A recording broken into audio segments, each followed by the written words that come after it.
Hello friends, કેમ છો? Welcome to my YouTube channel. આજે આપણે બનાવીશું ગોળ ચૂરમાના લાડુ. ગોળ ચૂરમાના લાડુ એક એવી ટ્રેડિશનલ વાનગી છે જે તહેવારોમાં બધાના ઘરે બનતી હોય છે. પરફેક્ટ માપ સાથે લાડુ બનાવીશું. જો પહેલીવાર બનાવતા હશો ને તો પણ લાડુ સરસ બનીને રેડી થઈ જશે. તો ચાલો બનાવીશું. જો મારી રેસીપીના વિડીયો તમને પસંદ આવે તો મારી ચેનલને લાઇક અને સબસ્ક્રાઈબ કરજો અને બાજુમાં રહેલ બેલ આઇકોનને ક્લિક કરજો. લાડુ બનાવવા મેં અહીં 2 કપ ઘઉંનો જાડો લોટ લીધો છે. મિક્સિંગ બાઉલમાં એડ કરી લેવાનો. તો 2 કપ ઘઉંના જાડા લોટ સાથે 1 કપ ગોળ અને અડધો કપ ઘીનો માપ રાખ્યો છે. તો લોટને આ રીતે કકરો લેવાનો છે. જે સુખડીનો ને ભાખરીનો લોટ હોય છે ને એવો જ લોટ લેવાનો છે. હવે તેમાં 1/4 કપ જેટલું તેલનું મોવણ એડ કરી લઈશું અને તેને મિક્સ કરી લઈશું લોટમાં. તેમાં 2 ચમચી રવો એડ કરી લેવાનો અને લોટના દરેક કણમાં તેલ મિક્સ કરી લેવાનું. આ રીતે મુઠ્ઠી પડતું મોવન હોવું જોઈએ, એટલે કે મોવનનું પ્રમાણ બરાબર છે. બધું બરાબર સરસ મિક્સ કરી લેવાનું. હવે તેમાં ધીમે ધીમે પાણી એડ કરતા જવાનું અને લોટ બાંધતા જવાનું. પાણી થોડુંક ગરમ હોય એવું જ લેવાનું છે, જેથી લોટ કઠણ અને પરફેક્ટ બંધાશે.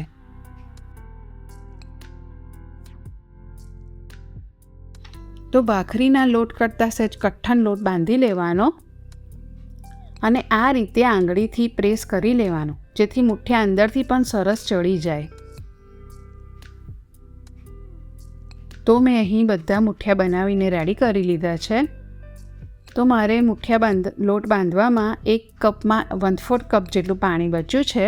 હવે ગેસની ફ્લેમ ચાલુ કરી પેનમાં તેલ ગરમ થવા મૂકી દીધું હતું. તેમાં બનાવેલા મુઠ્ઠિયા એડ કરી લેવાના.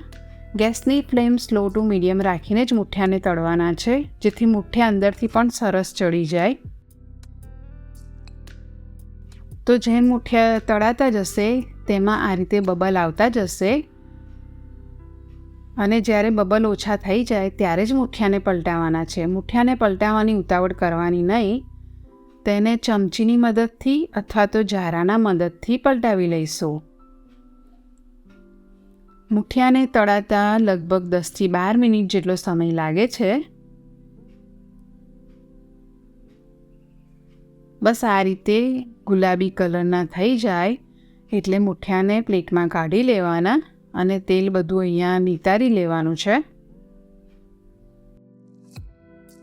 તે રીતે બીજા મુઠ્ઠિયા પણ તળી લેવાના અને 10 મિનિટ પછી મુઠ્ઠિયાને ભાંગી લઈશું. તો 10 મિનિટ પછી આ રીતે મુઠ્ઠિયાને ભાંગી લેવાના અને તેનો હાથ વડે આ રીતે ભૂક્કો કરી લઈશું.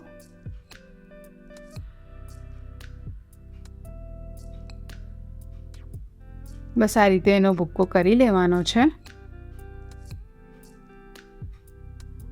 હવે ઘઉં ચાળવાના ચાળણામાં મુઠ્ઠિયાને ભૂક્કાને ચાળી લેવાનો છે.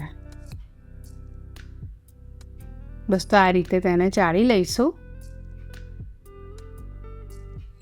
તો તેનું આ રીતે ચૂરમું બનીને રેડી થઈ જશે. હવે જે મુઠ્ઠિયાનો ભૂક્કો બચ્યો છે તેને મિક્સર જારમાં પીસી લેવાનો. મિક્સર જારમાં એડ કરી લઈશું અને તેને અટકતા અટકતા મિક્સર ચાલુ બંધ એમ કરીને પીસી લેવાનું.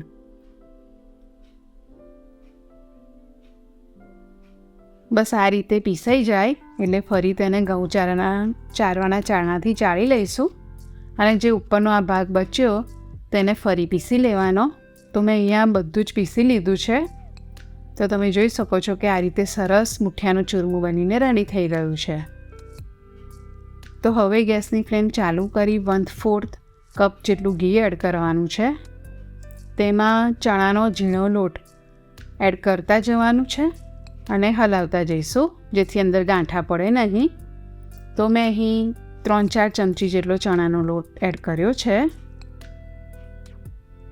તો ચણાના લોટને શેકાતા 3-4 મિનિટ જેવું લાગશે. સ્લો ફ્લેમ રાખવાની અને ચણાના લોટને શેકવાનો. બસ આ રીતે કલર ચેન્જ થાય એટલે તેને આપણે જે મુઠ્ઠિયાનું ચૂરમું બનાવ્યું હતું તેમાં એડ કરી લઈશું.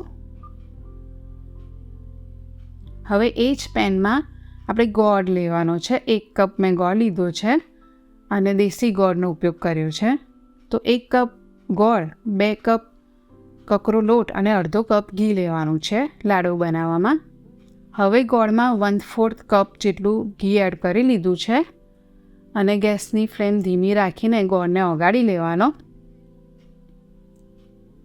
જેવો ગોળ ઓગળી જાય ને એ તરત જ ગેસની ફ્લેમ બંધ કરી લેવાની અને તેને પણ આપણે ચૂરમામાં એડ કરી લઈશું.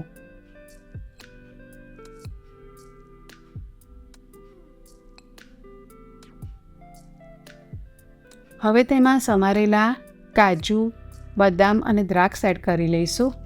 તો આ ગોળનું મિશ્રણ ગરમ છે એટલે કાજુ બદામ પણ અંદર સરસ શેકાઈ જશે. તો તમે કાજુ બદામ અને દ્રાક્ષ તમે તમારા ટેસ્ટ પ્રમાણે લઈ શકો છો. હવે તેમાં એલચી પાવડર એડ કરી લેવાનો. 1/4 ચમચી જેટલો એલચી પાવડર લીધો છે. તેમાં જાયફળ પાવડર પણ એડ કરી શકાય અને બધું હાથથી સરસ મિક્સ કરી લેવાનું. અને આ રીતે મિશ્રણને સહેજ પ્રેસ કરતાં કરતાં ગોળ ગોળ વાળતા જવાનું, જેથી આપણું લાડુ બની જશે. હવે તેમાં આપણે ખસખસમાં એને રગદોળી લઈશું.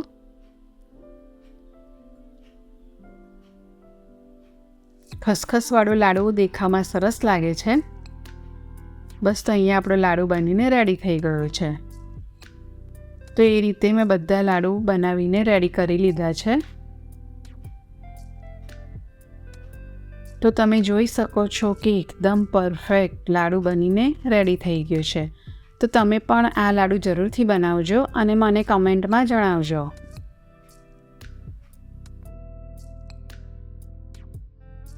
જો તમને મારો વિડીયો પસંદ આવ્યો હોય તો લાઈક કરજો, શેર કરજો અને આવી જ નવી રેસીપી માટે મારી ચેનલને સબસ્ક્રાઈબ કરજો.